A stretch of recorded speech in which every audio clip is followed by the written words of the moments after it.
mois à moitié des confinements au temple du Seigneur. Juste un petit rappel pour ceux qui sont en présentiel, pour les consignes, les directives de la maison, vous êtes rentrés, vous êtes lavé les mains, vous portez votre masque en tout temps, à moins que vous fassiez une intervention à la chaire ou pour la louange. Vous avez tous pris, je sais, ceux qui sont membres et baptisés et suivez le Seigneur, les symboles, parce qu'on va célébrer la Sainte Seine ensemble en présentiel ce matin. Vous suivez les flèches ici. Vous restez assis à moins qu'une urgence. Si vous avez besoin des salles de bain, sont au sous-sol. Pour le chant, on ne chante pas. On a nos masques, dont on n'a pas le droit de chanter dans l'assemblée. Puis vous comprenez bien, je pense.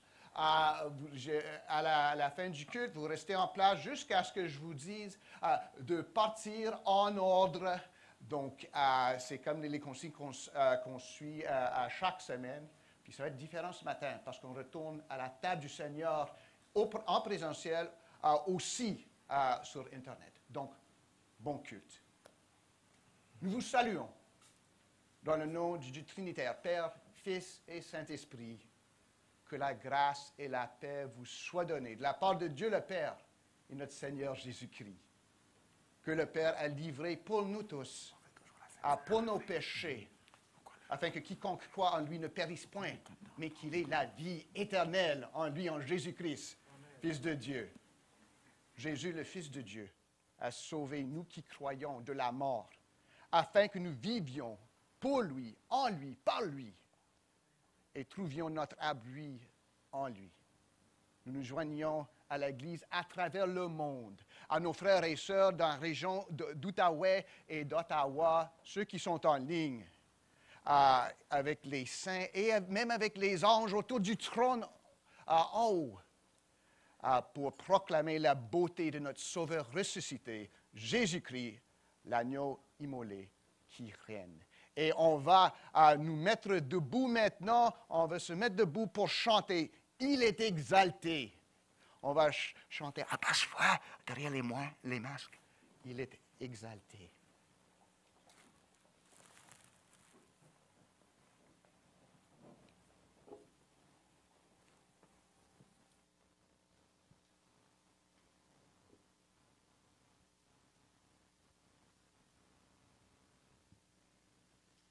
Que la paix de Dieu soit avec vous tous.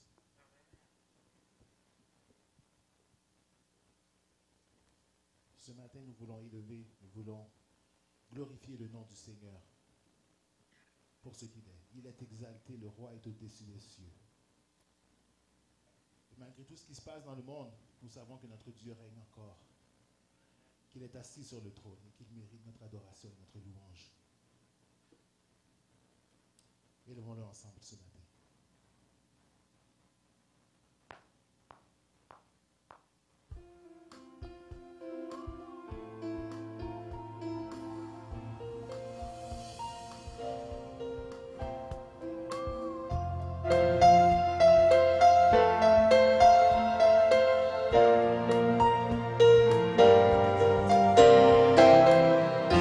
Exalté, le roi est au-dessus des cieux.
prions ensemble.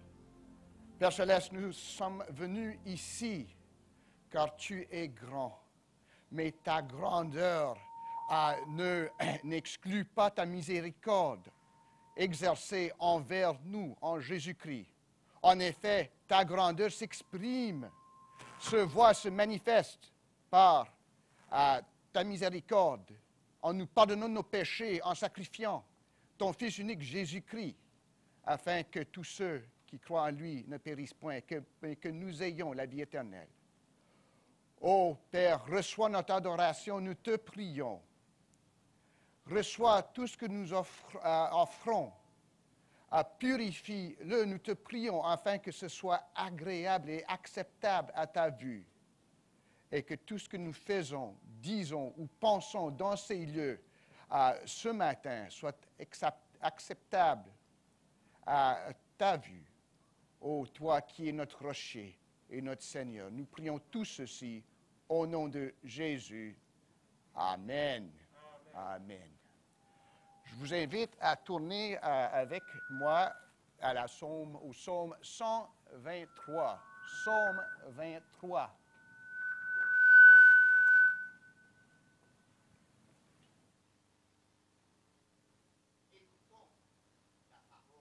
De Dieu. Voici, oh, qu'il est agréable, qu'il est doux pour les frères de demeurer ensemble. C'est comme l'huile précieuse qui, répandue sur la tête, descend sur la barbe d'Aaron, qui descend sur le bord de ses vêtements. C'est comme la rosée de l'Hermon qui descend sur les montagnes de Sion, car c'est là que l'Éternel envoie la bénédiction, la vie pour l'éternité. Amen. On va continuer à louer notre Seigneur par le chant que va nous diriger notre équipe de louanges.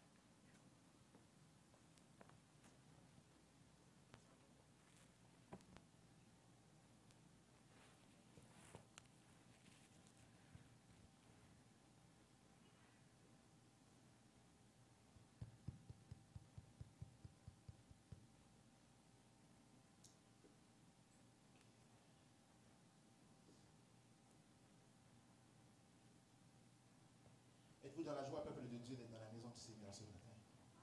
Amen. Vous savez, il y a plusieurs endroits dans le monde aujourd'hui qui vivent la même réalité que certains des chrétiens les premiers jours où ils ne peuvent pas se rencontrer. Et tout ça à cause d'un virus invisible, mais extrêmement virulent. Et nous avons ce privilège, cette grâce de pouvoir être parmi nos frères et sœurs ce matin pour adorer le Seigneur. En tant que dirigeant de louange, souvent on aime dire d'adorer le Seigneur comme si c'était la dernière fois. Et vous savez, on ne sait pas si ce sera la dernière fois. Oui, il y a une deuxième vague. Oui, on voit des gens nous quitter encore. Mais le Seigneur fait grâce. Il nous a donné le souffle de vie ce matin. Et nous voulons lui dire merci. Merci parce que c'est lui seul qui peut nous sauver. C'est son sang qui a coulé à la croix qui fait de nous des frères, des sœurs, des sauvés en Jésus-Christ. Et c'est celui que nous voulons adorer ce matin. C'est Dieu seul qui peut nous sauver.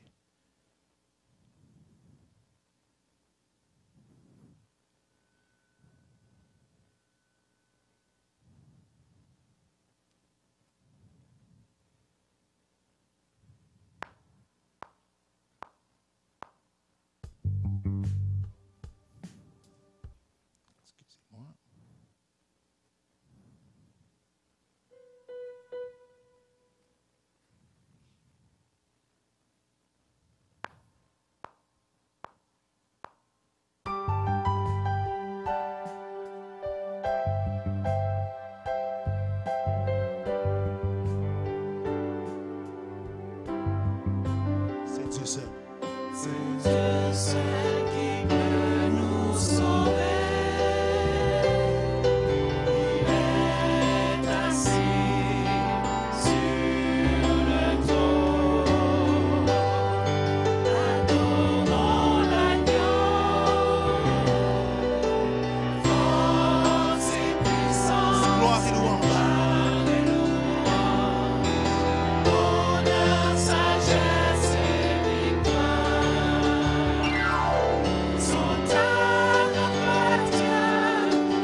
notre Dieu.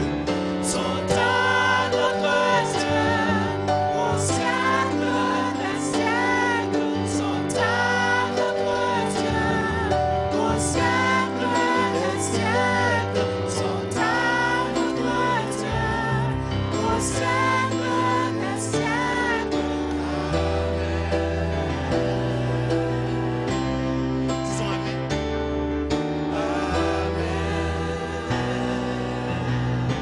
Disons Amen en disant Amen. Une dernière fois. Amen.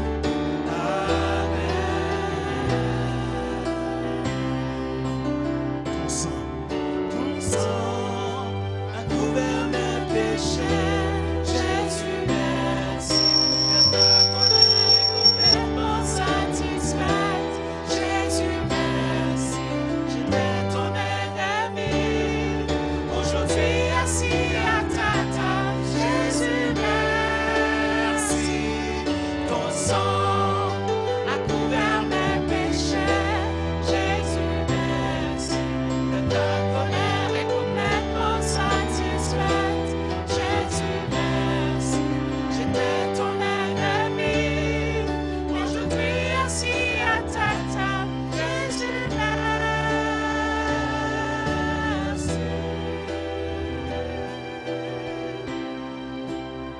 Faites monter vers Dieu une prière de reconnaissance. Dis-lui merci pour ce sang qui a coulé à la croix pour chacun d'entre nous. Élevez votre voix vers le Saint-Dieu. Merci, Papa, d'avoir fait le premier pas vers nous.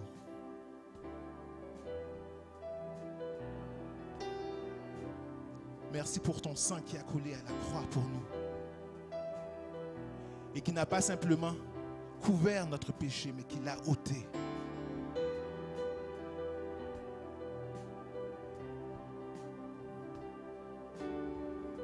Oh, gloire à toi, Père. Gloire à toi pour ce temps béni que tu nous permets de passer avec toi, malgré ce que nous vivons en tant que nation. Merci, Père. Merci de tout cœur. Amen. Vous pouvez vous asseoir.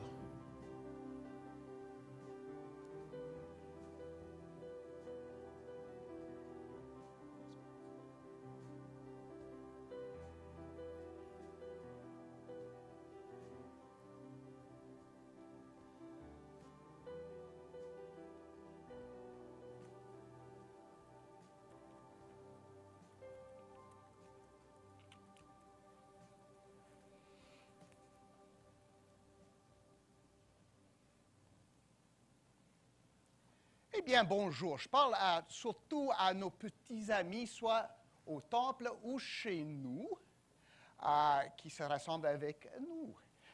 Vous avez peut-être constaté, et les adultes l'auront fait aussi, qu'on a ramassé ce matin ces petites bebelles à l'entrée. Puis chez vous, vos familles, vous qui avez des familles chrétiennes, vous allez célébrer la Sainte Seine avec nous. Donc, vous avez votre pain et votre jus. Puis, on va faire tout ça ensemble plus tard.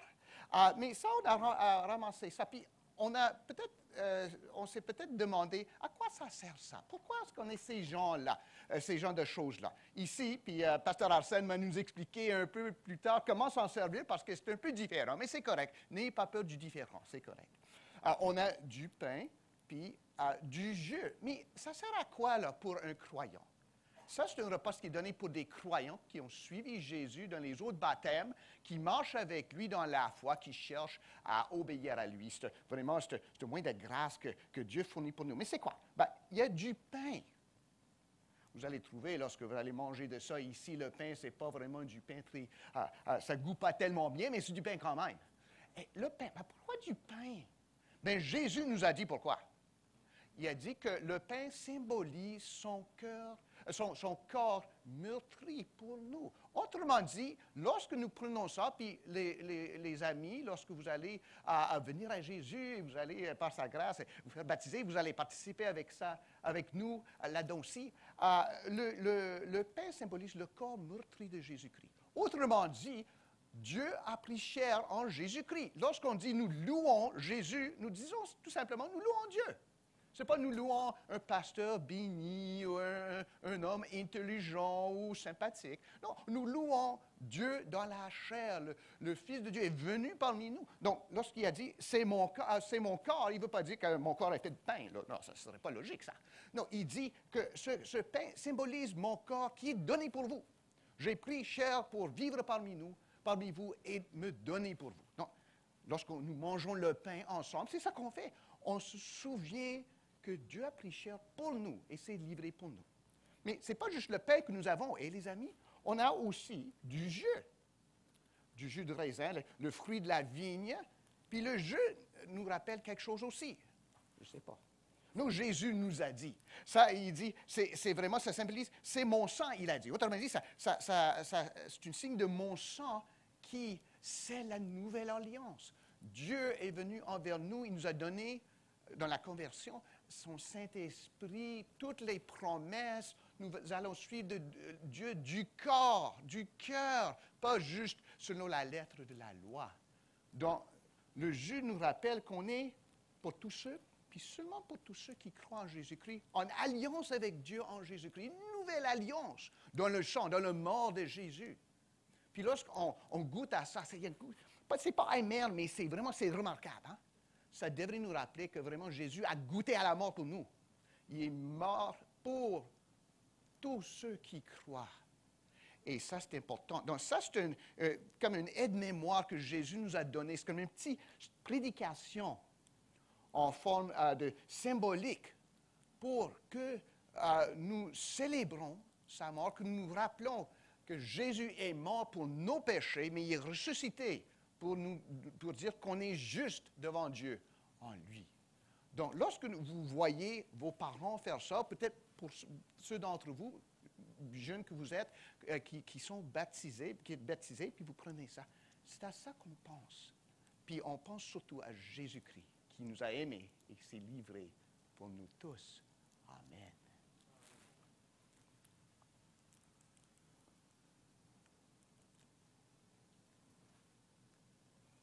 Donc maintenant, on va avoir les annonces, si je comprends bien, les annonces pour la semaine, puis ça va être affiché sur les vidéos. Vous allez voir ça chez vous.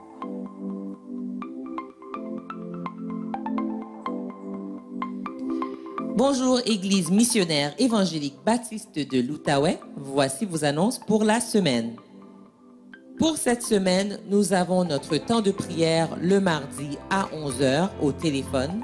Mercredi, nous avons notre étude biblique à 19h. On reprend les études bibliques pour les jeunes filles aussi sur Zoom à 19h. Et nos groupes connexion sont toutes les semaines. Si vous n'avez pas de petit groupe, veuillez nous écrire à info@emebo.org et on va vous connecter avec le petit groupe le plus près de chez vous. Nous continuons de nous rencontrer en personne le dimanche, grâce à Dieu. Si vous voulez vous joindre à nous en personne, vous devez vous inscrire les semaines avant samedi sur notre site web à emebo.org. Sinon, vous pouvez célébrer le Seigneur avec nous en ligne sur YouTube. Comme vous savez, l'Outaouais demeure en alerte orange due à la COVID-19. C'est pour cela que nous avons un maximum chez nous de 50 personnes à cause de la capacité de notre bâtiment. Et si vous faites des rassemblements privés ou à la maison, le maximum est de 6 personnes. Nous aurons notre célébration d'Action de grâce le 11 octobre 2020. Préparez dès maintenant votre offrande spéciale pour cette occasion. Nous aurons culte en ligne pour les enfants de 7 ans à 12 ans à partir du dimanche 18 octobre à 16h.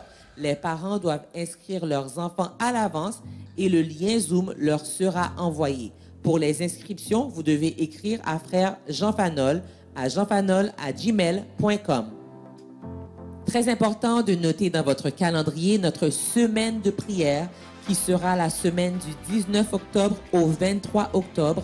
Ce sera sur Zoom et le lien Zoom vous sera communiqué plus tard. Un petit rappel, si vous vous présentez dans le bâtiment pendant la semaine, S'il vous plaît, vous enregistrez en envoyant un texto à Pasteur Gordon qui enregistrera votre visite. Ce sont vos principales annonces pour la semaine. Si vous célébrez un anniversaire de naissance, de mariage, de conversion, joyeux anniversaire.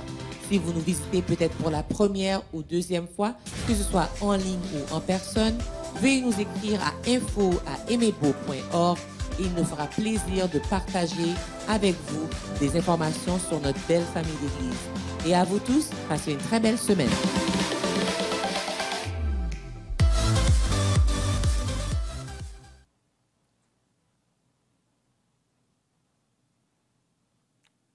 Courbons-nous devant le Seigneur. Prions Dieu. Père Céleste, nous nous présentons encore une fois ce matin par ta grâce. C'est par ta grâce que nous sommes réjouis d'une santé assez robuste pour venir ici ou pour assister en ligne. C'est par ta grâce que c'est un besoin pour nous de t'adorer. Ça ne nous est pas arrivé à l'esprit de nulle part, mais c'est toi qui es suscité dans la nouvelle naissance le besoin absolu pour nous, comme pour boire ou pour manger, de louer l'Éternel par Jésus-Christ. Merci, Père, pour ce grand don qui exige de nous une telle adoration. Merci pour l'assurance que notre adoration va être reçue par toi et chérie à cause de Jésus-Christ, que toi aussi tu as fourni pour nous. Tout vient de nous. Tu as pris le premier pas vers nous, mais tu as pris le dernier pas vers nous aussi. Toute gloire te revient, ô Père, pour notre salut et pour tout ce qui nous entoure, pour la création, pour notre rédemption, pour notre glorification un jour en Jésus-Christ. Toute gloire revient à toi, ô Père. Ô merci, ô Éternel, Père, Fils et Saint-Esprit. Nous avouons, surtout en venant à la table du Seigneur, que nous sommes pécheurs. Nous avons péché pendant cette dernière semaine par nos paroles, par nos pensées, même si on est resté en silence. On avait vraiment des pensées malsaines au cœur. Par les choses que nous avons faites ou que nous avons choisi de ne pas faire, qui ne t'ont pas glorifié. Pardonne-nous, ô Père, nous avons honte. Mais en Jésus-Christ, ô Père, tu n'as pas honte de nous, mais tu l'as envoyé, sachant bien que nous étions des pécheurs. Mais par ta grâce et ta grâce seule, par l'offrande de ton Fils unique Jésus-Christ, tu nous as sauvés par ta grâce. Et tu as fait de nous des fils et des filles de Dieu avec droit d'héritage, droit de partage en Jésus-Christ. Merci, ô Père. Nous confessons nos péchés, mais nous le faisons avec le seul espoir que ce n'est pas par nos mérites, ce n'est pas par notre déclaration qu'on va faire mieux cette semaine, mais c'est juste par le sang de Jésus-Christ et par sa résurrection qu'on est pardonné. Aide-nous par ton Saint-Esprit, celui qui a ressuscité du séjour des morts, le Fils de Dieu le troisième jour. Que ton Saint-Esprit puisse nous venir en aide, afin que nous marchions selon les pas de Jésus-Christ, selon son enseignement, dans la joie et dans l'obéissance. Puis ça vient juste de toi, mais par toi, ça retombe à nous d'obéir. Aide-nous au Saint-Esprit de Dieu, comme promis, de marcher dans la paix en Jésus-Christ, comme des lumières, des flambeaux dans ce monde qui a tant besoin dans leurs ténèbres de voir la lumière du monde Jésus-Christ, que nous soyons les signes directrices qui les dirigent vers toi, ô Fils de Dieu. Nous te remercions pour tout ce que tu as fait pour nous durant cette dernière semaine. Nous te remercions pour notre santé, pour l'école et nos moniteurs, nos monitrices, pour les emplois que nous avons, pour la liberté de venir à l'Église. Nous te remercions pour le gouvernement à Québec qui nous donne toujours la liberté de nous rassembler ensemble en assez grand nombre. Nous te remercions de ce que tu as placé dans le cœur de chacun de nous, de venir ici profiter de cette liberté, afin que nous ne puissions pas dire que nous n'avons pas profité de chaque occasion de venir louer le Seigneur. Nous te remercions pour tout ce que nous avons. Nous remercions pour la paix qui domine dans ce pays. Nous n'oublierons pas non plus, Père, de prier pour ceux qui sont dans le besoin. Nous prions pour ceux qui sont malades, pour notre sœur Gerdy, pour le père de notre sœur Marjorie et pour sa mère qui prend soin de lui et qui lui rend visite. Nous prions pour ma belle-sœur Marilyn qui fait face à la mort, qui a hâte de te voir, Jésus, que tu puisses hâter ses pas envers toi et reste avec notre famille, nous te prions. Nous prions pour ceux qui ont peur de perdre leur emploi. Nous prions pour ceux qui cherchent un emploi dans ce temps difficile, que tu puisses ouvrir pour eux les portes afin qu'ils puissent trouver un emploi pour gagner leur vie. Nous prions pour ceux qui sont dans le besoin, pour ceux que nous ne connaissons pas, ceux qui sont dans les rues, qui n'ont pas d'abri, qui sont enchaînés par la drogue ou l'alcool, les problèmes mentaux. Ô Père, aie pitié, nous te prions, et que nous ne tournions jamais le dos contre ces personnes-ci, mais que nous cherchions comme Jésus à les aider. Père, nous prions pour notre gouvernement, le gouvernement fédéral, notre Premier ministre et son cabinet, notre gouvernement provincial, le Premier ministre Legault et son cabinet, le maire de Gatineau, que tu puisses leur donner la sagesse, qu'ils puissent bien gérer le pays, la province, la ville, surtout dans ce temps de pandémie, que nous nous avérons des citoyens fidèles, pas en critiquant, en cancanant contre eux, mais plutôt en priant pour eux, en leur donnant des accolades lorsqu'ils font des choses qui sont selon la parole de Dieu pour le bien-être de l'Église. Et en leur donnant peut-être des conseils.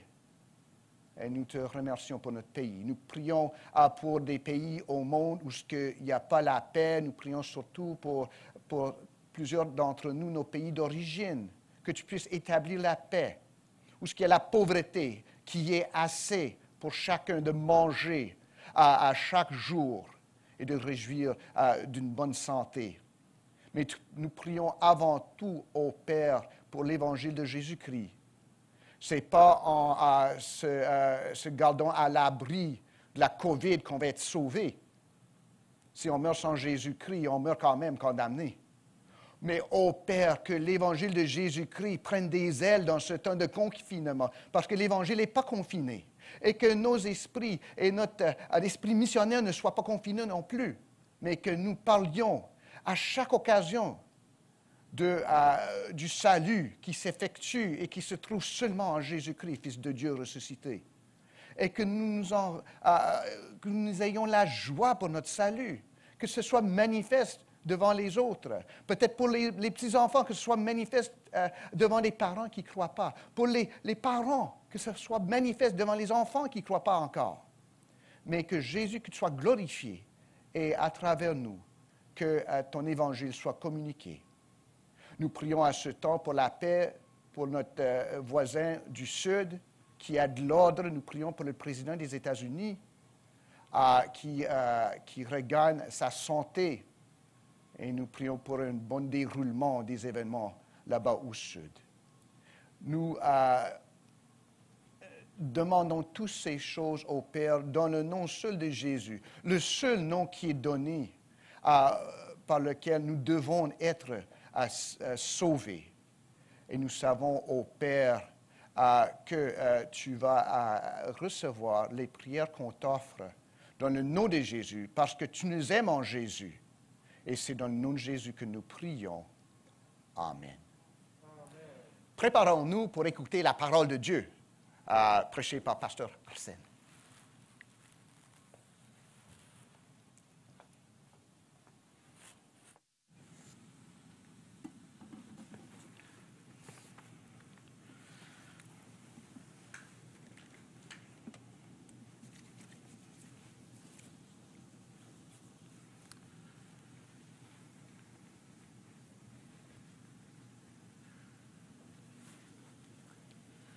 Que la paix et la grâce de Dieu soient avec vous.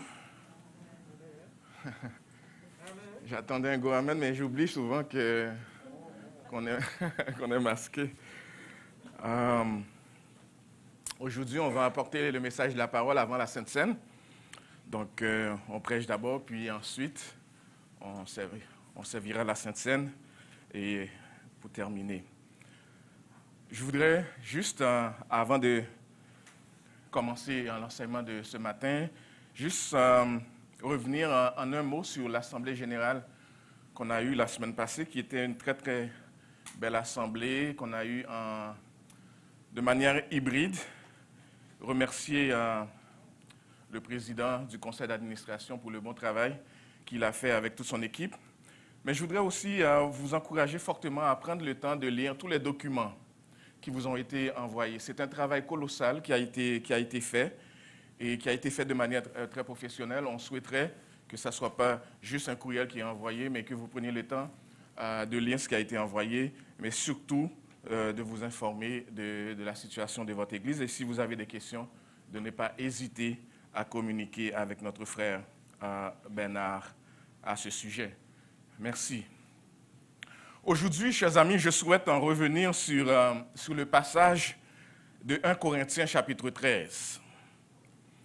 Sur 1 Corinthiens chapitre 13, pour un peu poursuivre notre appréciation de cet important hymne à l'amour, legs de l'apôtre Paul inspiré par le Saint-Esprit, bien sûr. Parce que la dernière fois, nous avons étudié les 3 premiers versets. Et ce matin, nous allons reprendre à partir du 4e verset jusqu'à la fin du chapitre. Évidemment, nous ne pourrons que passer rapidement sur ces versets tellement riches, en espérant que le peu de temps que nous passerons sur ces versets vous aideront quand même à acquérir le message principal du texte.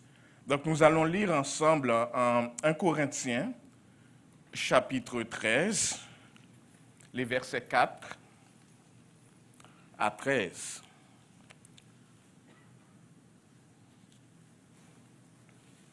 Je vous avais expliqué dans la version Louis II, à chaque fois vous voyez la charité, je vais plutôt parler de l'amour, mais on parle de la même chose, donc je vais commencer à lire pour vous. La charité est patiente, elle est pleine de bonté. La charité n'est point envieuse, la charité ne se vante point, elle ne s'enfle point d'orgueil. Elle ne fait rien de malhonnête, elle ne cherche point son intérêt, elle ne s'irrite point, elle ne soupçonne point le mal. Elle ne se réjouit point de l'injustice, mais elle se réjouit de la vérité. Elle excuse tout, elle croit tout, elle espère tout, elle supporte tout. La charité ne périt jamais. La prophétie prendra fin, les langues cesseront, la connaissance disparaîtra. Car nous connaissons en partie, nous prophétisons en partie. Mais quand ce qui est parfait sera venu, ce qui est partiel disparaîtra. Lorsque j'étais enfant, je parlais comme un enfant, je pensais comme un enfant, je raisonnais comme un enfant. Lorsque je suis devenu homme, j'ai fait disparaître ce qui était de l'enfant. Aujourd'hui, nous voyons au moyen d'un miroir, d'une manière obscure, mais alors nous verrons face à face. Aujourd'hui, je connais en partie, mais alors je connaîtrai comme j'ai été connu. Maintenant donc, ces 3 choses demeurent, la foi, l'espérance, la charité, mais la plus grande de ces choses, c'est la charité. Parole du Seigneur. Amen. Et prions. Notre bon Père Céleste, nous sommes devant toi ce matin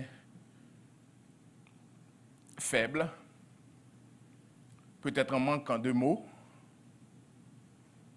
limités, mais nous savons que nous sommes devant le Dieu infiniment grand, éternellement puissant, omniscient, omnipotent et omniprésent. Nous prions que par ton Saint-Esprit, tu nous oignes ce matin de manière à présenter l'enseignement de ta parole avec grâce, avec simplicité, pour que ton peuple en soit béni, mais avant toute chose, que le nom de Jésus soit glorifié et élevé. Nous avons prié et demandé tout cela dans le précieux nom de Jésus, notre divin Sauveur et Seigneur, qui vit et règne au siècle des siècles. Amen. Amen. Après avoir écouté la lecture de ce texte, le texte que nous venons de lire, peut-être que tu te demandes, est-ce possible d'aimer à ce niveau-là? Est-ce possible d'avoir cette grande charité? Ce qui me permet de faire les 2 points suivants. Les vertus dont il est question dans ces versets, ce n'est pas une série de choses qu'on doit faire, ou une série de choses qu'on doit cocher pour dire j'ai fait ça, et après ça, on va avoir l'approbation des gens autour de nous, ou même espérer l'approbation de Dieu, ou se mériter des louanges. Il s'agit plutôt d'une série de vertus qui accompagnent la nouvelle vie en Jésus-Christ. Dieu ne nous demande pas l'impossible. C'est lui qui fait l'impossible, c'est lui qui crée l'impossible. Ce qu'il nous demande, ce qu'on vient de lire, ce sont des vertus qui accompagnent la nouvelle vie en Jésus-Christ après la conversion et qui nous suivent dans le processus de sanctification dans lequel nous devons marcher chaque jour. En partenariat ou guidés par le Saint-Esprit, nous devons vivre de manière à ressembler de plus en plus à Jésus-Christ. En fait, pour utiliser les mots de l'apôtre Paul, nous travaillons de mieux en mieux à notre salut.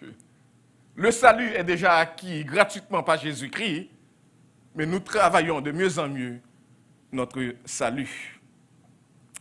Un disciple, par définition, est celui qui imite son maître. Un disciple, par définition, est celui qui adopte le modèle de vie de son maître. Un disciple, par définition, obéit au maître. Il est prêt à le suivre. Jésus dit à ses disciples, si quelqu'un veut venir après moi, qu'il renonce à lui-même, qu'il se charge de sa croix et qu'il fasse quoi? Qu'il me suive. Un disciple, c'est celui qui suit son maître. Le disciple de Jésus-Christ suit Jésus-Christ. Il dit aussi, et quiconque ne porte pas sa croix et ne me suit pas, ne peut pas être mon disciple. Luc chapitre 14, verset 27. Et en 1 Pierre chapitre 2, verset 21, nous lisons, et c'est à cela que vous avez été appelés, parce que Christ aussi a souffert pour vous, vous laissant un exemple afin que vous suiviez ses traces. Donc Paul n'exagère pas lorsque Paul dit « Imitez-moi, imitez Jésus ». Parce que c'est à cela que nous devons appeler. Nous sommes appelés. Celui qui ne prend pas sa croix et ne me suit pas n'est pas digne de moi. Ce que Christ nous enseigne. Et chers amis, cela revient même à la définition même de ce qu'on appelle la foi.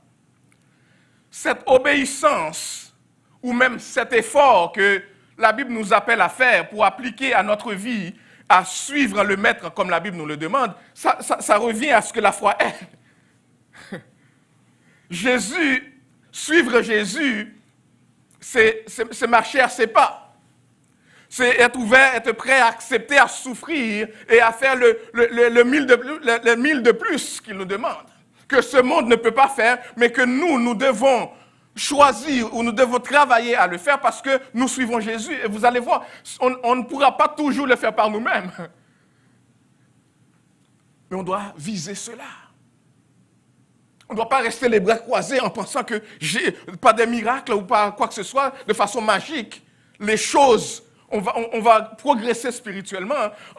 En partenariat avec le Saint-Esprit, on doit travailler à notre salut. Et lorsque je dis en partenariat avec notre salut, que vous compreniez cela très bien, guidé par le Saint-Esprit, si vous préférez. Cette obéissance, ou même cet effort à appliquer sa vie, à suivre Jésus, en dépit des difficultés que nous pouvons rencontrer sur notre chemin, ça trouve son fondement dans la confiance que nous faisons au Maître. La confiance ou la foi est centrale dans la vie du chrétien.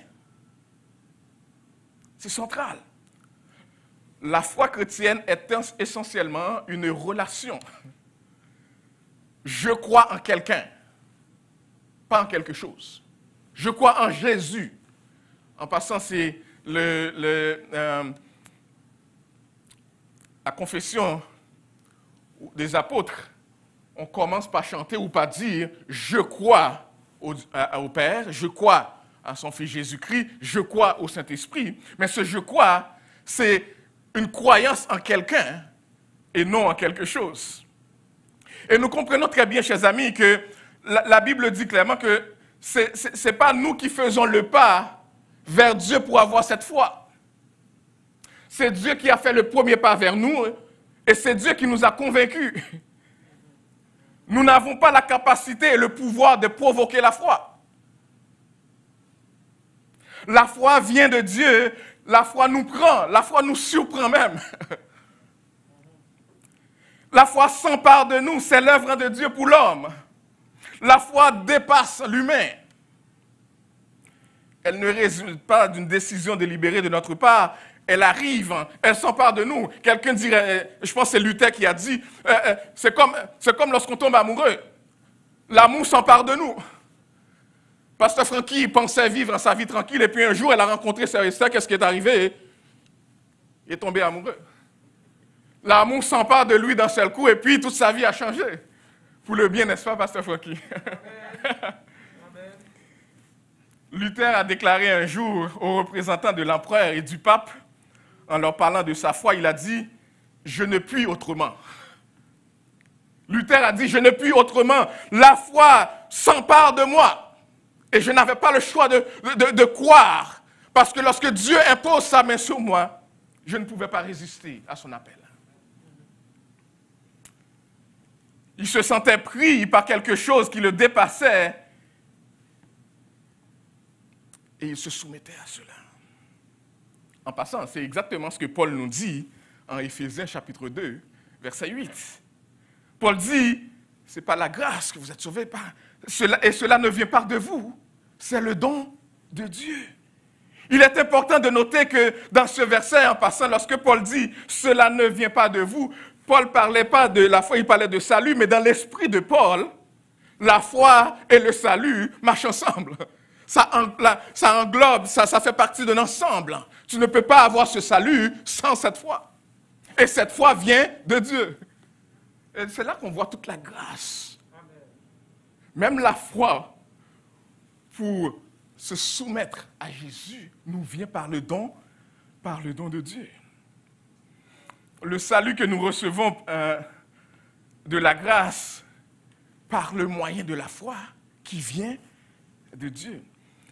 L'Écriture ne dit pas que la foi, en fait l'Écriture nous dit que la foi est une ferme assurance.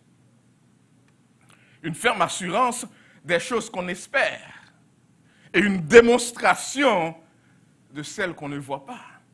Autrement dit, la foi implique donc des choses que l'on ne peut voir, la foi implique des choses que l'on ne peut entendre, la foi implique des choses qu'on ne peut toucher. La foi implique des fois qu'on regarde des choses impossibles et qu'on les croit possibles parce qu'on fait confiance à un Dieu, au Dieu de l'impossible. On va regarder ces choses qui vont nous paraître impossibles, mais on va faire confiance qu'on va pouvoir les réaliser, on va faire confiance qu'on va pouvoir arriver à bout, non pas parce qu'on a les moyens pour y arriver, mais parce qu'on fait confiance au Dieu de l'impossible. Preuve de la foi. La foi chrétienne n'est pas une foi aveugle. Vous savez, on nous a déjà reproché, à nous qui sommes chrétiens, que nous croyons en un Dieu que nous ne voyons pas. Mais la foi chrétienne n'est pas une foi aveugle. La foi chrétienne n'est pas une foi magique. Et j'aimerais insister ce matin sur cette notion de foi pour que vous arriviez à saisir ce que 1 Corinthiens, chapitre 13, nous demande. Parce que le christianisme, ce qu'on appelle la foi, la religion révélée, le christianisme, ce n'est pas une foi basée sur l'aveuglement. Les chrétiens croient en un Dieu qui se révèle à travers la nature. Les chrétiens croient en un Dieu qui se révèle et qui a parlé. Il a parlé. Il se révèle dans la nature. Lorsqu'on regarde cette nature, on voit les œuvres de Dieu. Qu'on pense à Romains chapitre 1er. Quand on parle de la foi comme de l'assurance des choses qu'on ne voit pas, on parle de croire et de croire à ce que Dieu a fait et de croire à ce que Dieu a révélé dans sa parole. La foi chrétienne est d'abord basée sur des faits, est d'abord basée sur des événements qui sont arrivés. Ce n'est pas de la magie. On ne parle pas ici d'une foi irrationnelle et non scientifique. La croyance chrétienne est basée sur des événements historiques qui se sont réellement passés. Il y a eu des témoins pour les rapporter.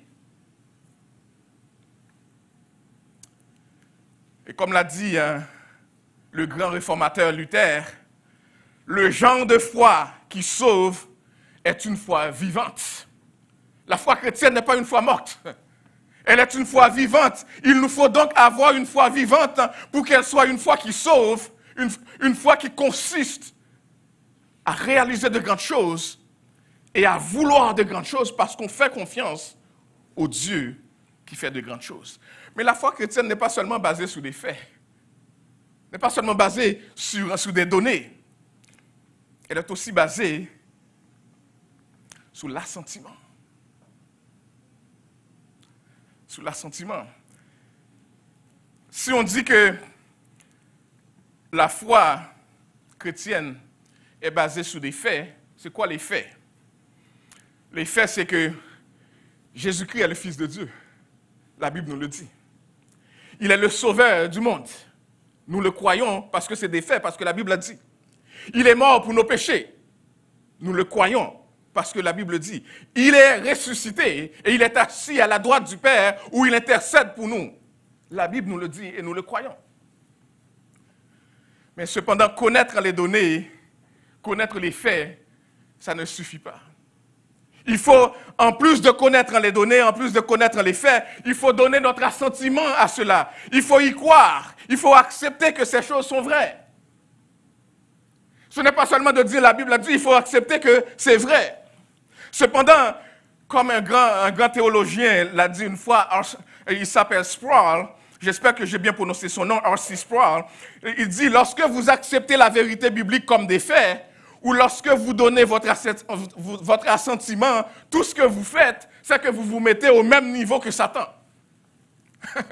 Il dit, lorsque vous avez accepté les données, ce que la Bible dit, et lorsque vous les acceptez comme étant vrais, il dit tout ce que vous faites jusqu'à maintenant, c'est de vous mettre au même niveau que Satan. Pourquoi? Parce que dans Jacques chapitre 2, verset 9, la Bible va dire, les démons aussi croient que Jésus existe, les démons aussi croient, mais ils n'ont pas donné. Ils ont mis leur confiance, ils le croient, mais ils n'ont pas encore allé plus loin que ça.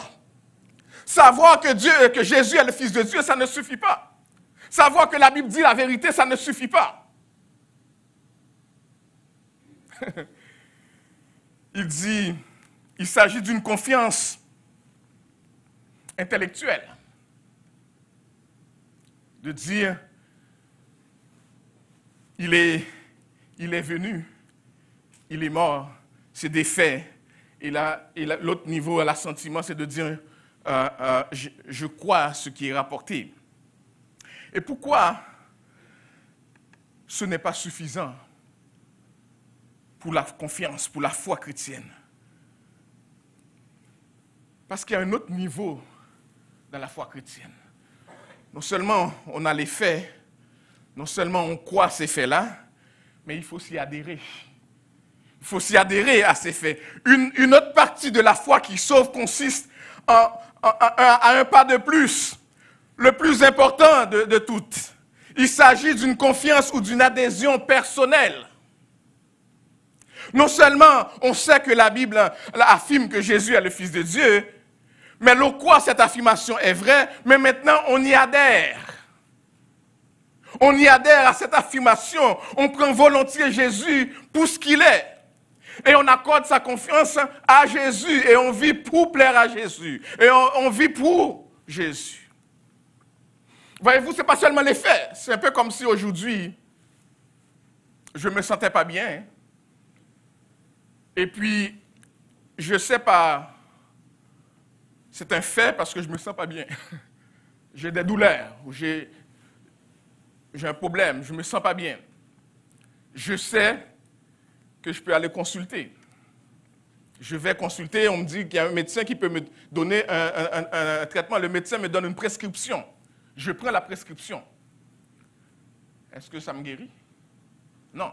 Je sais que quand je suis malade, je dois aller voir un médecin. Le médecin me donne un traitement, mais il faut que je croie dans le traitement qu'il m'a donné. Il faut que j'avale ce pilule-là. Qui pourrait faire le travail? Donc, voyez-vous, ce n'est pas juste seulement de dire, la Bible dit quelque chose. Ce n'est pas seulement de dire, je crois ce que la Bible dit, mais il faut que j'adhère à ce que la Bible dit. Il faut que j'y mette ma confiance personnelle. Il faut que je soumette ma vie à Jésus-Christ et que je choisisse de le suivre. Alors, pourquoi tout cela? Parce que je veux que vous compreniez que cet appel que Paul fait dans la description de l'amour et auquel il nous invite, il s'adresse à des gens qui ont cette foi en Jésus-Christ. Paul ne s'adresse pas à des non-chrétiens. Paul ne s'adresse pas à des gens qui n'ont pas une adhérence à Jésus. Il s'adresse à des hommes et des femmes qui ont placé leur foi en Jésus et qui ont dit, non seulement nous avons entendu des faits, non seulement nous y croyons intellectuellement, mais aussi nous y adhérons. Et parce que nous y adhérons, nous sommes prêts à obéir à ce que la parole nous dit. Nous sommes prêts à y soumettre notre vie. Et même si cela nous coûte, nous sommes prêts à le faire. Au point que nous ne pouvons pas dire ce que la Bible nous demande ici, on ne peut pas le faire ou on ne veut pas le faire parce que c'est trop demandant ou c'est trop exigeant. Celui qui soumet sa vie à Christ ne peut pas choisir de désobéir. Au contraire, là où il se sent limité pour réaliser ce que la Bible demande, il va aller en prière et demander la grâce de Dieu pour y arriver. Mais il veut faire la volonté de Dieu. Il veut faire la volonté de Dieu. Ce passage s'adresse à des femmes et à des hommes qui ont été transformés par la puissance de la grâce en Jésus-Christ et par le moyen de la foi, et qui comptent encore et toujours sous la grâce de Dieu au quotidien pour faire face à ce qui paraît impossible. Tout ce qui paraît impossible. Et qui veulent aligner leur vie à la vie du Seigneur pour y parvenir. Pour y parvenir. Il ne s'agit pas d'une portion magique. Il ne s'agit pas de la superstition. C'est de la foi en action. C'est de la foi en action. Une foi fondée sur un Dieu, en un Dieu tout-puissant qui s'est fait connaître par son Fils, Jésus-Christ. La vérité révélée, sa parole. Que sa parole nous décrit. Et chers amis, après avoir expliqué que l'amour, que là où l'amour est absent, il y a un vide total, les versets 1 à 3, en dépit des nombreuses œuvres que nous pouvons accomplir, Paul nous dit, là où l'amour est absent, il y a un vide total. Même si on donne de l'argent, même si on sert beaucoup, peu importe ce qu'on fait, là où il n'y a pas de l'amour, il y a un vide. Et après avoir dit ça, Paul fournit maintenant une description biblique détaillée et complète de ce qu'est l'amour et de ce que l'amour n'est pas. En fait, Paul nous donne 15 descriptions dans le texte que nous avons lu. Paul nous donne 15 descriptions de ce qu'est l'amour et de ce que l'amour n'est pas. Vous auriez compris que je ne passerai pas au travers de ces 15 descriptions, mais je vais insister sur quelques-unes de ces descriptions.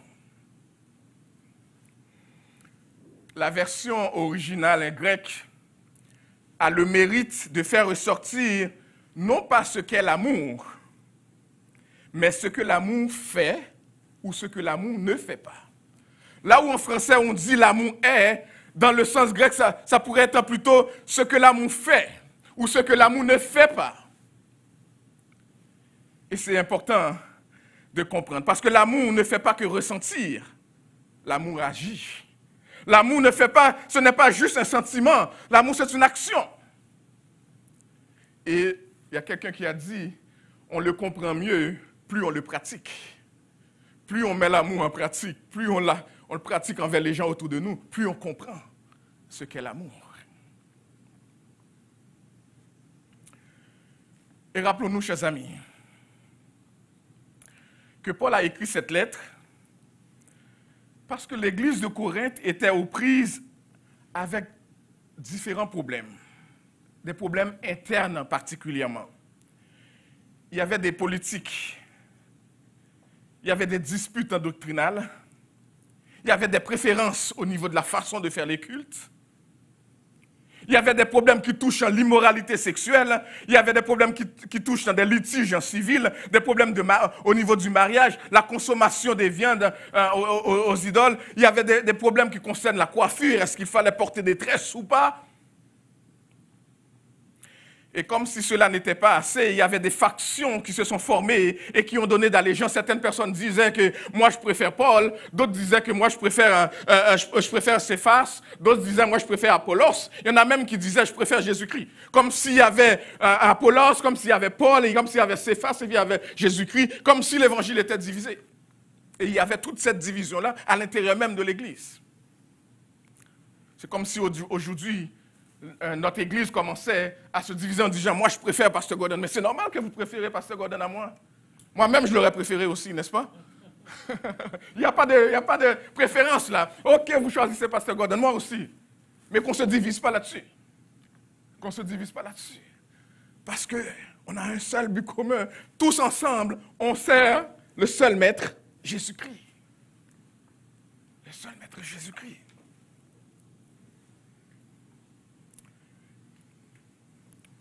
Le message de Paul est clair, chers amis.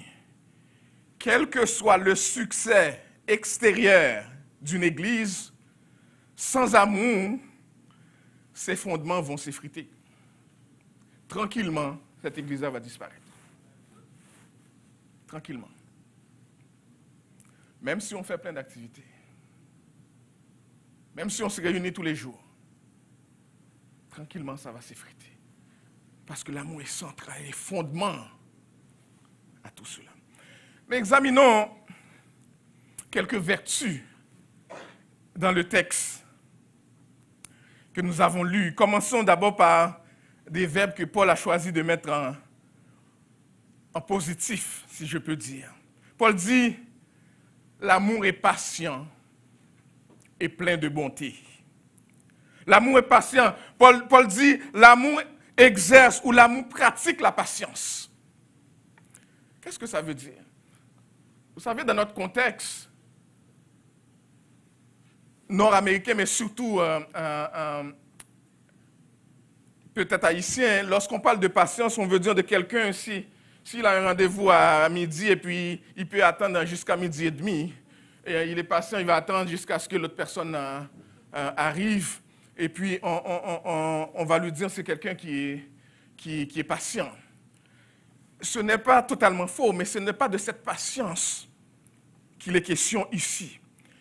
Ici, Paul fait référence, une personne patiente, c'est celui qui supporte la souffrance et refuse de se venger. Quelqu'un qui a de l'amour va supporter de la souffrance, va supporter même lorsqu'on lui fait quelque chose, qu'on lui fait mal, sans vouloir se venger. Il va supporter la provocation sans se plaindre. Il va supporter, même lorsque ça ne lui plaît pas, et il ne va pas chercher à se venger. La patience dont fait preuve l'amour nous empêchera de répondre de manière irréfléchie ou de manière irritable à ceux qui nous causent des ennuis ou des désagréments. En nous rappelant la patience infinie dans laquelle le Seigneur a traité chacun d'entre nous. Et c'est important, hein, chers amis, qu'on le comprenne de cette manière-là. Lorsque Paul nous demande d'avoir cet amour patient, il dit, comme disciple de Jésus, regarde la patience que Jésus a démontrée envers toi jusqu'à maintenant. Et témoigne de cette même patience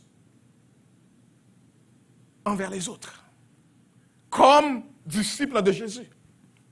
Pas parce que tu veux toujours le faire, pas parce que ça te tente toujours de le faire, mais parce que tu te dis, si Dieu a tant fait pour moi en Jésus, c'est Jésus qui est le centre. Ce n'est pas parce que tu es capable. Tu vas demander cette aide, ce support de la part de l'Esprit Saint pour que tu y arrives. Mais tu veux tellement plaire à Jésus, tu veux tellement suivre Jésus, tu veux tellement imiter Jésus, que tu ne vas pas regarder à la souffrance que l'autre t'apporte, mais tu vas regarder aux souffrances que Jésus a supportées pour toi dans la patience, avec amour. C'est un peu comme le pardon. Hein. Et puis, le texte nous parle, il ne s'agit pas d'exercer la patience dans les événements ou les circonstances difficiles. Parce que le verbe qui est utilisé ici réfère uniquement à la patience envers les humains. Ce n'est pas de dire je suis patient dans la souffrance que je supporte. Non, le verbe qui est utilisé ici en grec, que Paul utilise ici, ça veut dire patience envers les autres. Pas patience dans les circonstances difficiles que je vis, pas patience à cause des difficultés que j'ai au travail, mais patience envers les gens au travail, patience envers les gens à l'église, patience envers les gens à la maison, envers les humains.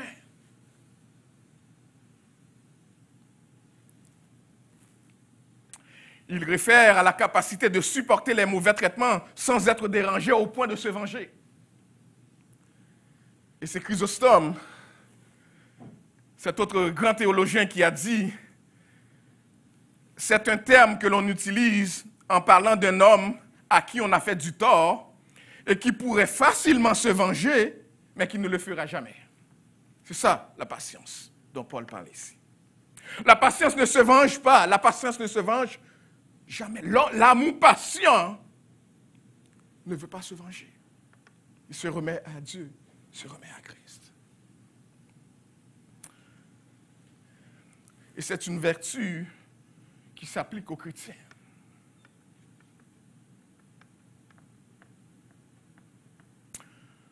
Aux chrétiens pour qui le renoncement à la vengeance est loin d'être de la faiblesse. Vous savez, nous sommes dans un monde où lorsqu'on nous donne un coup, on veut en donner deux pour montrer qu'on est plus fort. On pense qu'on a de l'arrogance.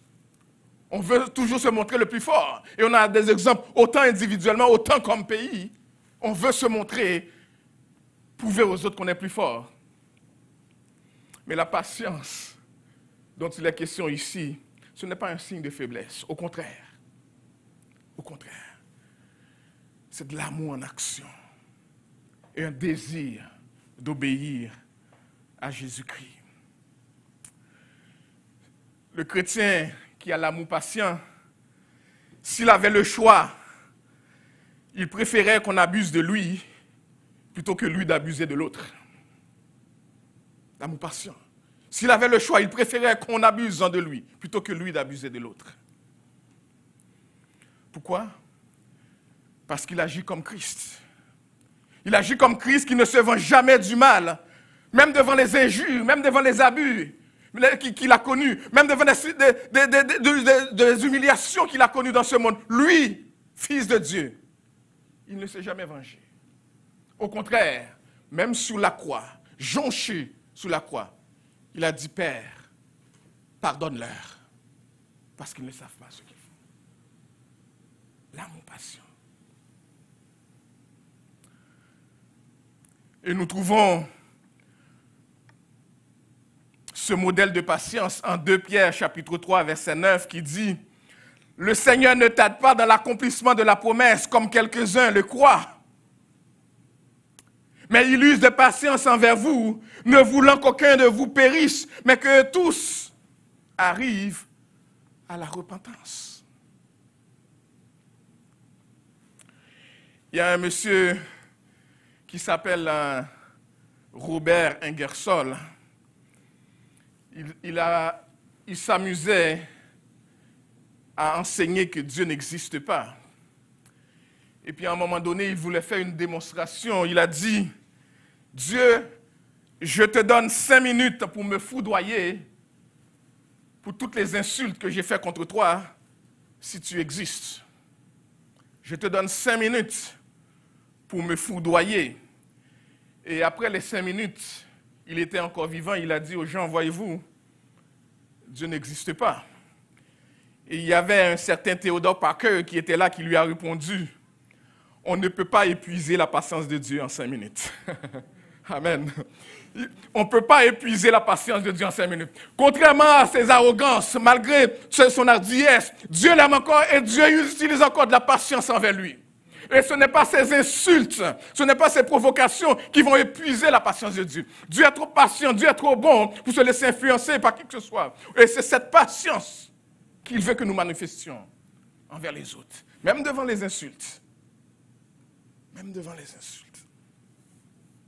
L'amour est patient.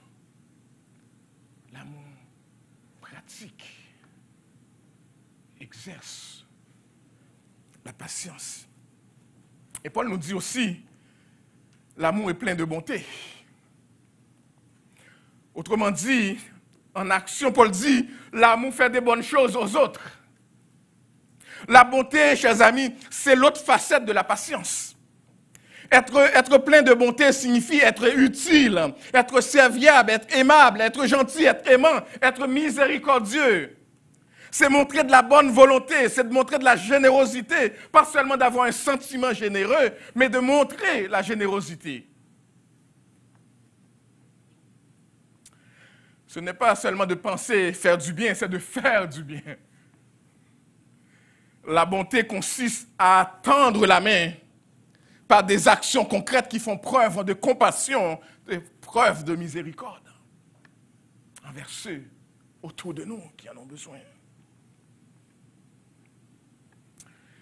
Chrysostome dit, cette bonté permet d'apaiser et d'éteindre des feux dans la communauté, des feux enclenchés par la colère. Paul dit, lorsqu'on a cette bonté, même lorsque les gens nous disent des choses qui pourraient nous pousser à la colère, on ne va pas réagir. On va éviter de réagir. Au contraire, on va montrer de l'amour, bonté. En apaisant et en réconfortant. On soigne des gens qui sont peut-être blessés parce qu'on a des paroles douces. La Bible nous dit que les paroles douces font quoi? Ça calme les fureurs. La Bible nous dit, lorsque quelqu'un nous fait du mal, et cette personne attend à ce qu'on réagisse de manière aussi méchante envers elle, et qu'on lui montre la bonté, et qu'on lui montre de l'amour, la parole nous dit, c'est comme si on lui mettait du charbon sur la tête. Pour l'amener à la repentance. Pour l'amener à penser. Parce que les gens attendent, je te fais du mal, tu vas m'en faire aussi. Mais lorsqu'on lui témoigne de la bonté,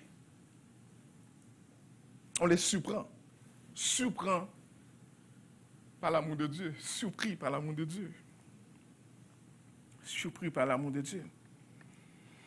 Et ici encore, chers amis, le modèle de bonté, c'est notre Dieu. En Romains chapitre 2, verset 4, le texte nous dit, où méprises-tu les richesses de sa bonté, de sa patience et de sa longanimité, ne reconnaissant pas que la bonté de Dieu te pousse à la repentance? Est-ce que tu méprises cela? Que jusqu'à maintenant, la raison pourquoi que Dieu n'intervient pas, c'est parce qu'il manifeste sa bonté envers toi. Et que sinon il devait déjà te condamner. Mais il manifeste de la patience, il manifeste de la bonté envers toi. Et tu continues à résister.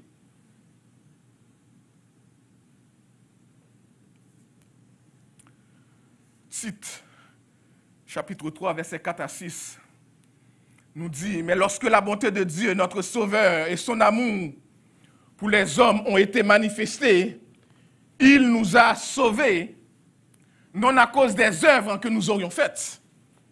Dieu ne nous a pas sauvés à cause des œuvres que nous aurions faites. Et nous le savons. Sinon, on ne serait pas sauvés. Non à cause des œuvres que nous aurions faites, des œuvres de justice, mais selon sa miséricorde, par le baptême et la régénération et le renouvellement de l'esprit. Le renouvellement de l'esprit qu'il a répandu sur nous en abondance par Jésus-Christ, notre Sauveur. Mais concrètement, chers amis, la bonté du chrétien se manifeste d'abord au sein de sa famille, entre les époux, entre les épouses, entre les enfants, qui s'entraident les uns les autres, qui témoignent de la bonté de Dieu les uns envers les autres, et puis ça s'allonge. En passant, si ça ne commence pas dans la maison, ça ne peut pas s'allonger à l'église et ailleurs dans le monde. Parce que des fois, on veut faire semblant de montrer cela à l'extérieur, et puis dans la maison, ça n'existe pas. Cette bonté qui va s'étendre aux autres doit commencer à la maison, envers les enfants, et les enfants envers les parents. Et ça s'étend envers les frères et sœurs et envers le monde. Pour l'église de Corinthe, et peut-être pour Aimé-Beau aujourd'hui, être plein d'amour, c'était peut-être une exhortation à abandonner des attitudes égoïstes, à abandonner la jalousie, l'esprit malveillant, l'orgueil, pour devenir plutôt bienveillants les uns envers les autres. La bienveillance, la bonté. Alexander Strauch a dit, parlant de ce texte, il dit « Une église aura beau sembler impressionnante vue de l'extérieur, bâtiment magnifique, énorme congrégation, personnel nombreux, grand budget, enseignement dynamique, programme missionnaire exceptionnel et musique extraordinaire, reste qu'il se peut qu'elle se meure de l'intérieur parce qu'elle manque de l'amour. » Ce n'est pas le beau bâtiment. J'aime bien mon frère Élie et puis il est un bon musicien, mais ce n'est pas juste la musique qui fait d'une bonne église une bonne église. Ce n'est pas juste un programme missionnaire. C'est est-ce que l'amour se vit au sein de nous? Et est-ce que cet amour que Jésus-Christ a manifesté sur la croix pour nous, est-ce que concrètement nous le vivons ici, dans nos foyers et ensemble entre frères et sœurs? Est-ce que cet amour nous édifie les uns les autres? Est-ce que c'est cet amour qui nous motive dans le service?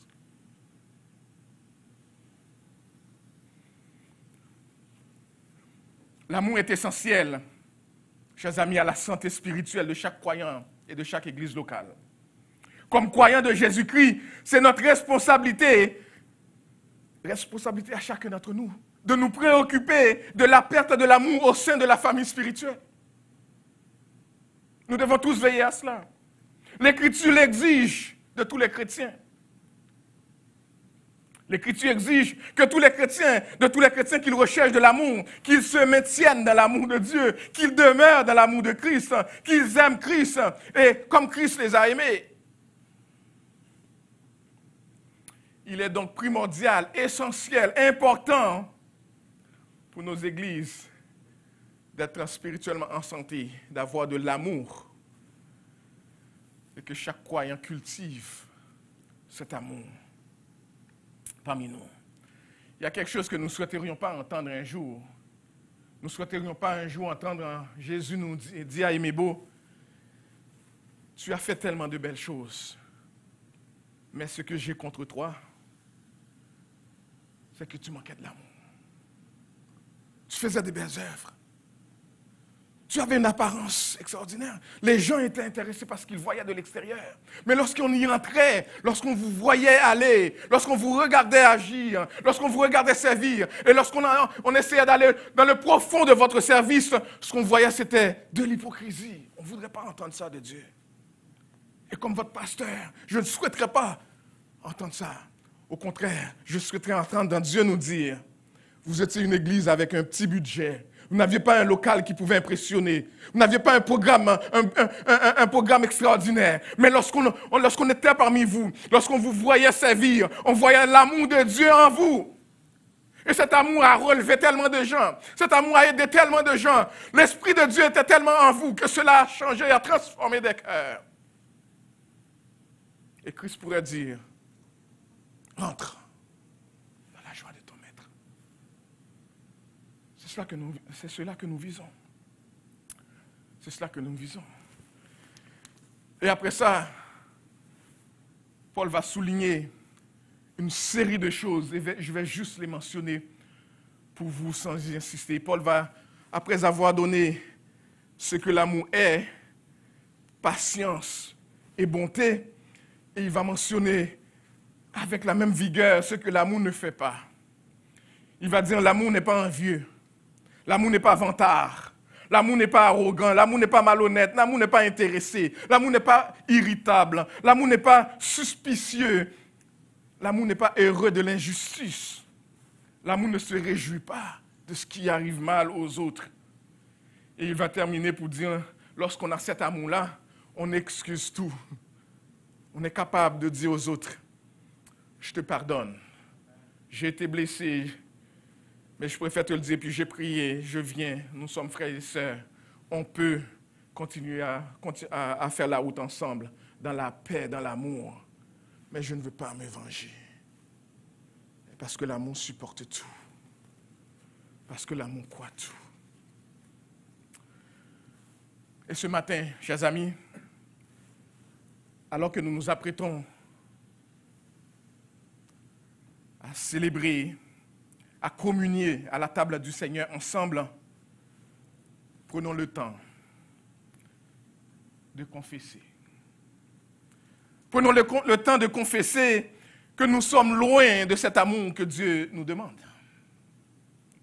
Prenons le temps de confesser que nous avons été vengeurs quand il fallait faire preuve de patience. Prenons le temps de confesser que nous n'avons pas été compatissants quand il fallait être miséricordieux. Prenons le temps de reconnaître que nous avons été jaloux. Nous avons été envieux, égoïstes, que nous n'avons pas fait, nous n'avons pas vécu dans cet amour auquel Christ nous appelle. Prenons le temps de confesser, alors qu'on va aller devant cette sainte table, où Jésus-Christ, Dieu fait chair, est venu parmi nous témoigner de ce grand amour de Dieu. Où la parole nous dit, car Dieu a tant aimé le monde qu'il a donné son Fils. Il l'a livré pour nous. Comme exemple, si on veut un exemple de cet amour, en voilà un. Il a livré son propre Fils. Pourquoi? Pour que vous et moi, qui étions pécheurs, qui vivions loin de Dieu, pour que nous puissions avoir la vie éternelle. Et c'est ce Jésus que nous voulons imiter. C'est pour ce Jésus que nous voulons vivre. Et prenons ce temps de confession avant qu'on aille devant sa sainte table.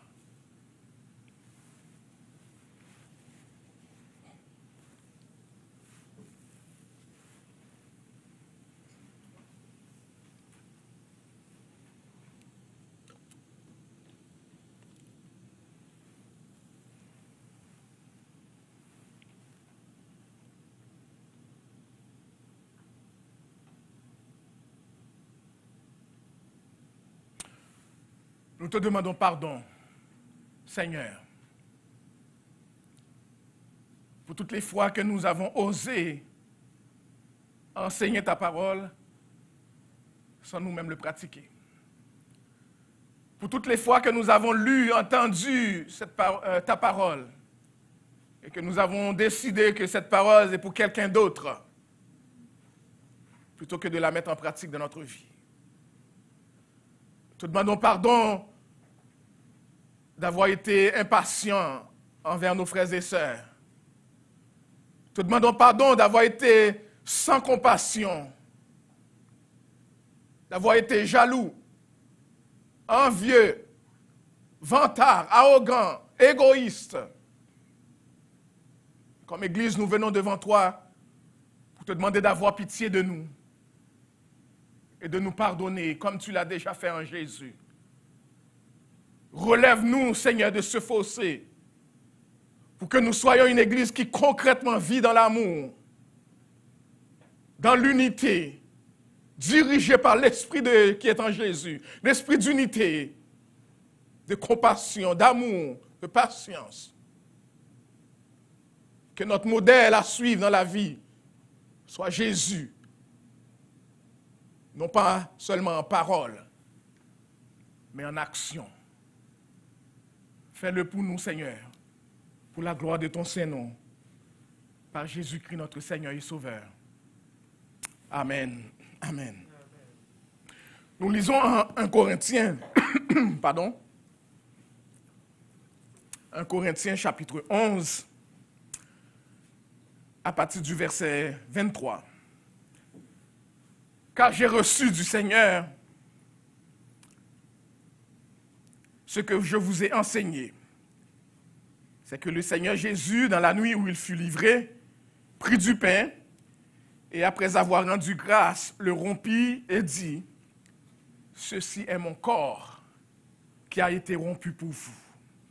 Faites ceci en mémoire de moi. » De même, après avoir soupé, il prit la coupe et dit, « Cette coupe est la nouvelle alliance en mon sang.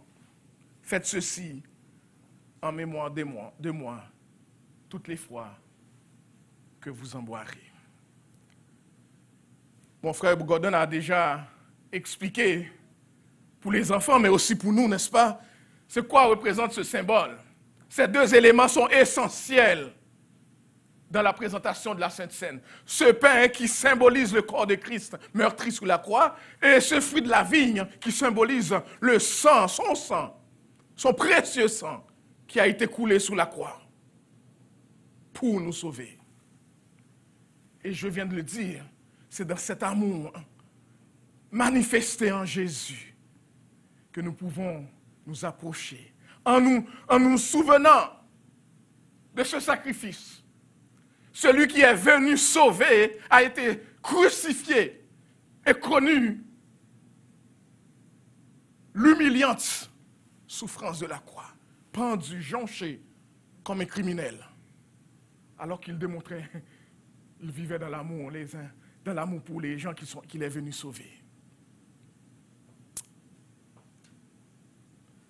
Je ne sais pas si tout le monde, et si chez vous, vous êtes déjà prêts, nous avons ce couple spécial. Maintenant, il y en a encore en arrière pour ceux qui avaient laissé leur en avant. Je ne peux pas vous l'apporter pour ne pas les toucher. Alors, il y en a encore en arrière si vous voulez aller en chercher. Et on va ensemble, je vais apprendre avec vous à l'ouvrir. C'est pas difficile, les amis. On enlève d'abord le pellicule qui est par-dessus pour exposer le pain. Ça va laisser l'autre, ça va pas couler, mais il y a le pain qu'on sort d'être là, comme ça. C'est juste du pain, pas de pain magique, c'est juste du pain. Ce pain, ce n'est pas le corps de Christ. Vous pouvez l'imaginer. Il n'y a rien de magique là-dedans. Mais c'est le symbole de son corps qui a été meurtri pour nous. Pourquoi son corps a été meurtri? Pour nous sauver. Alors, lorsque nous mangeons ce pain, nous nous souvenons de cela. Et nous le faisons avec reconnaissance. Alors, comme le texte dit, mangeons-en tous, en souvenir de ce que Jésus a fait pour nous. Mangeons-en.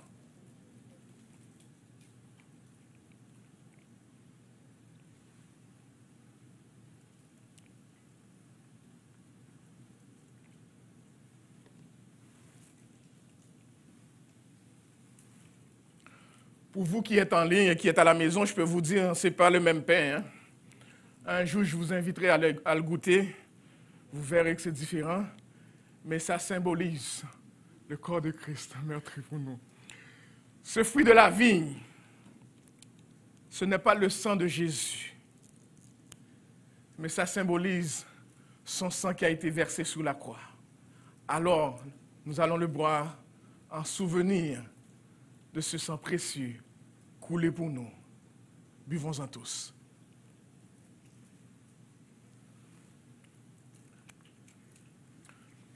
Mais le jus est vraiment bon.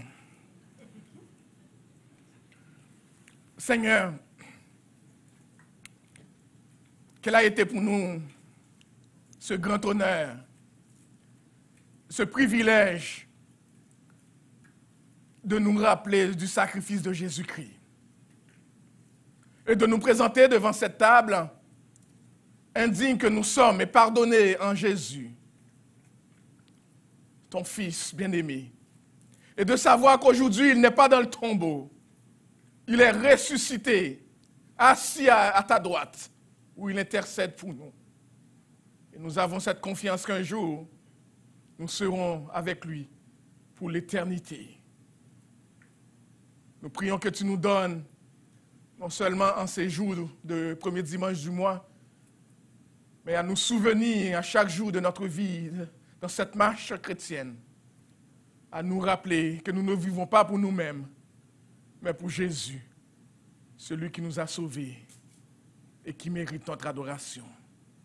À lui soit la gloire au siècle des siècles. Amen. Je vous invite à vous lever. Pasteur Francky priera pour nous et terminera par la bénédiction.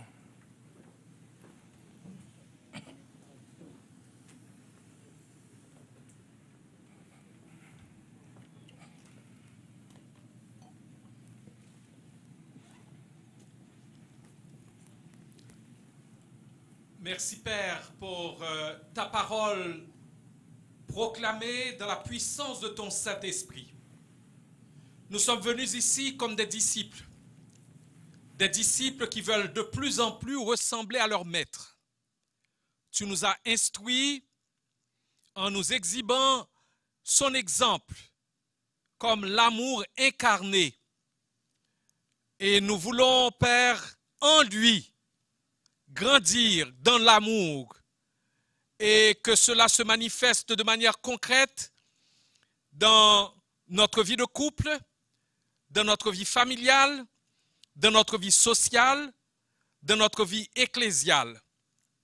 Nous te prions, Père, de faire de cette Église une Église où l'amour se vit au quotidien dans les moindres petits gestes de nos vies.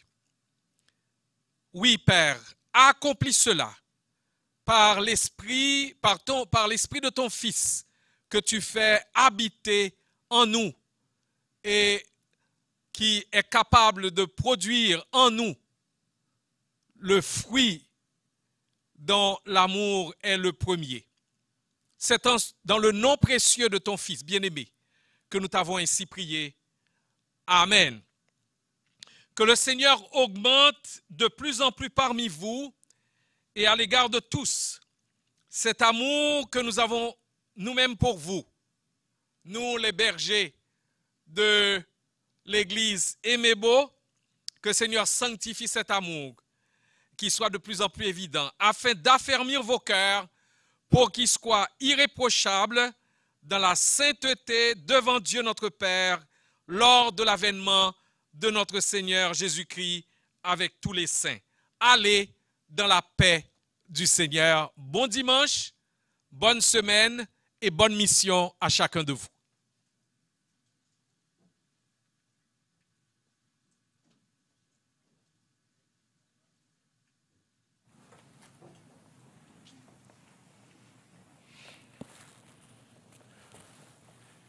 Eh bien, c'est le temps de partir. Ça semble